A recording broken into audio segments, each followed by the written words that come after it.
السلام علیکم دوستو۔ آرمی چیف کی تعیناتی پر مختلف سوالات اٹھ رہے ہیں کیونکہ ابھی تک حکومت کو آرمی چیف کی تعیناتی کے حوالے سے کوئی سمری موصول نہیں ہوئی۔ کل رات مسلم لیگ نون کے رہنما اور اسی طرح سابق وزیر اعظم شاہد خاقان عباسی نے بھی آسما شیرازی کے پروگرام میں گفتگو کی۔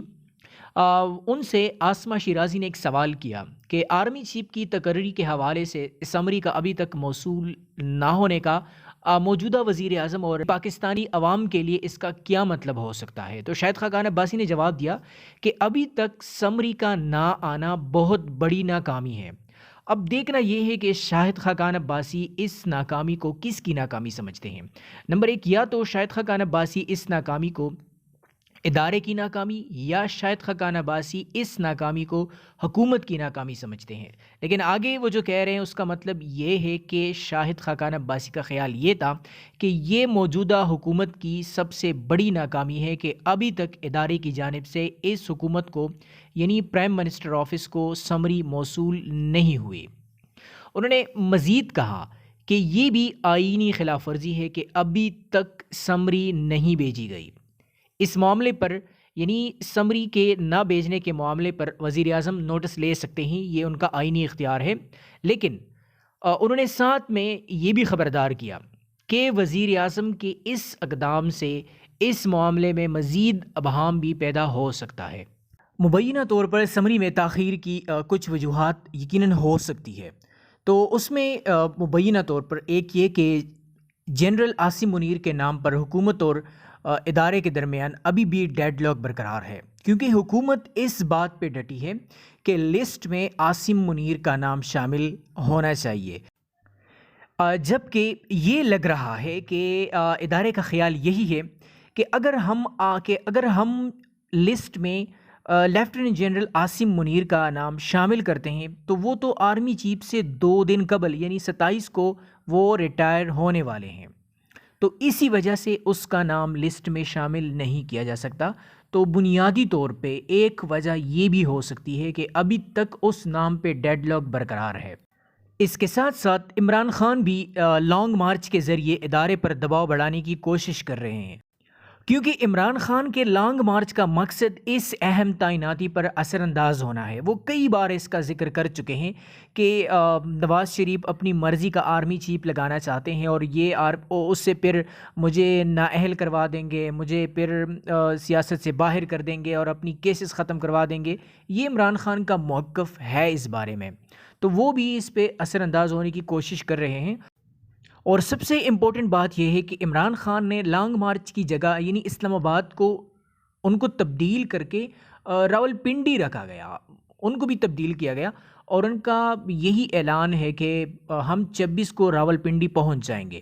26 کو وہ راولپنڈی پہنچیں گے اور 29 کو کمان کی تبدیلی ہوگی، اور 26 سے پہلے حکومت نے یعنی انہوں نے اعلان کیا کہ ہم 25 تک نام کو فائنل کریں گے، تو وہ 26 کو آئیں گے اور اس بات کو، اس نیریٹو کو وہ لے کے آئیں گے کہ حکومت نے اپنی مرضی کا آرمی چیف لگایا ہے۔ انہوں نے یہ بھی کہا ہے کہ ہم اس تعیناتی کے عمل کو پھر عدالت میں بھی چیلنج کر سکتے ہیں۔ اس کے ساتھ ساتھ اس اہم تعیناتی پر کوئی اثر انداز ہونے کی کوشش ضرور کر رہا ہے، اور وزیر اعظم صرف فائنل سلیکشن جو کہ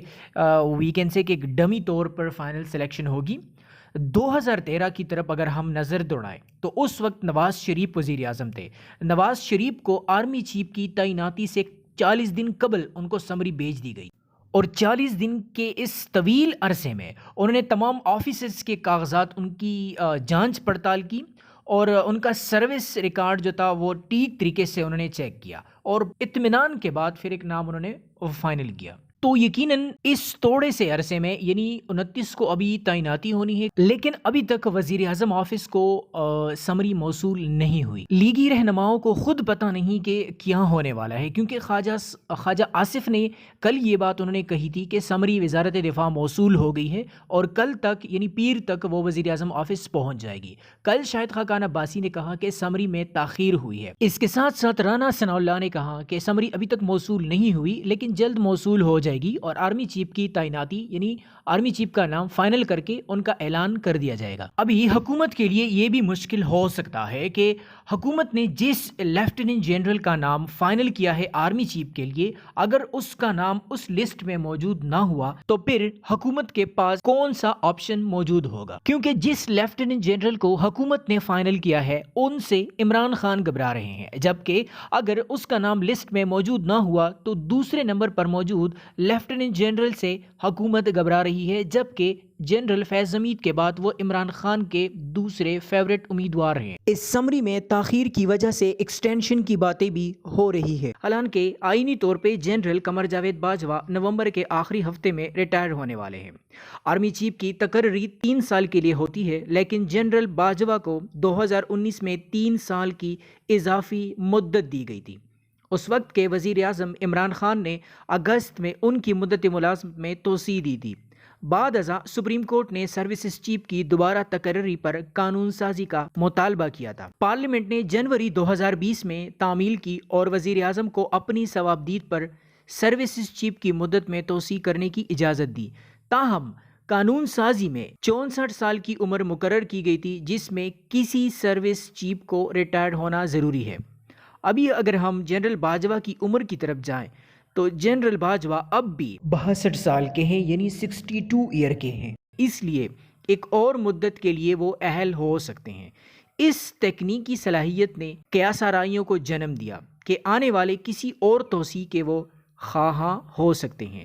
لیکن ایک فوجی ذرائع کے مطابق جنرل باجوہ نے اپنے ارد گرد موجود لوگوں کو بتایا ہے کہ وہ نومبر میں ریٹائر ہو جائیں گے۔ D G I S P R نے بھی یہ کہا ہے کہ آرمی چیف نومبر کے آخری ہفتے یعنی 29 کو ریٹائر ہو رہے ہیں، لیکن پاکستان تحریک انصاف حکومت کے بنائے گئے قانون کے مطابق وہ 2 سال کے لیے مزید ایکسٹینشن لے سکتے ہیں، کیونکہ ان کی عمر ابھی 62 سال ہے اور سروسز چیف کی مدت ملازمت کی عمر کی آخری حد 64 سال مقرر کی گئی ہے۔